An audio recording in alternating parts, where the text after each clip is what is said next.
30,000 మంది ఆడబిడ్డలు మాయమైపోయారు రాష్ట్రంలో. పట్టించుకోలేదు.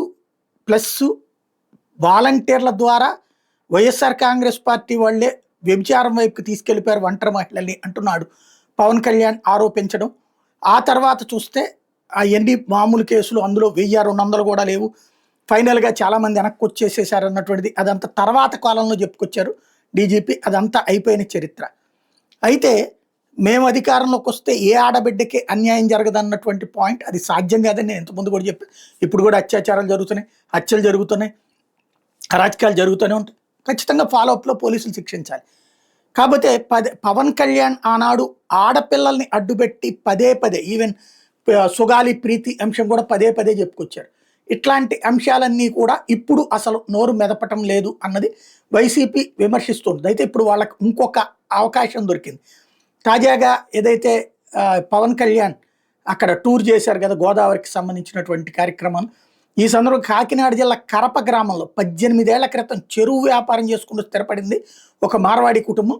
తమ బిడ్డ కనిపించడం లేదని, తమకు న్యాయం చేయండి అని పవన్ కళ్యాణ్ సభలో ప్లెకార్డు పట్టుకుని తల్లిదండ్రులు నిరసన వ్యక్తం చేయడం అన్నటువంటిది అందరికీ కనిపించింది.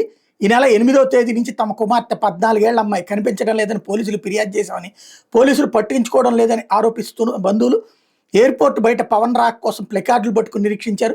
విమానాశ్రయం వద్ద పోలీసులు అడ్డుకున్నారంటూ ఆవేదన వ్యక్తం చేసినటువంటి అంశం ఇది తాజాగా కనబడుతున్నటువంటి ఇష్యూ అన్నమాట.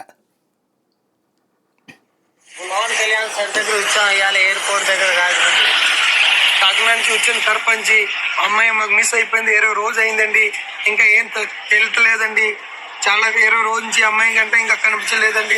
సర్పంచ్ 14 సంవత్సరం అమ్మాయి మిస్ అయిపోయిందండి, సంబంధం ఏం చెప్పలేదండి. మాకు హెల్ప్ చేయండి సార్, మీరు హెల్ప్ చేయండి, మాకు అమ్మాయి కావాలండి, ఇప్పుడు 20 రోజు అయింది.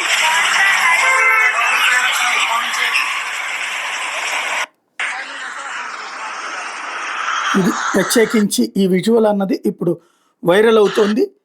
తమ బిడ్డకి గురించి పోలీసులు పట్టించుకోవటం లేదని తర్వాత వాళ్ళు అక్కడ కార్యక్రమం పవన్ కళ్యాణ్ సభ దగ్గరకు కూడా వెళ్ళారు.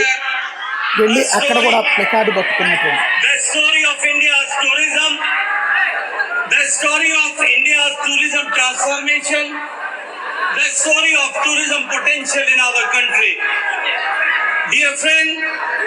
a story where culture meets commerce, heritage meets hospitality, and spirituality meets sustainability.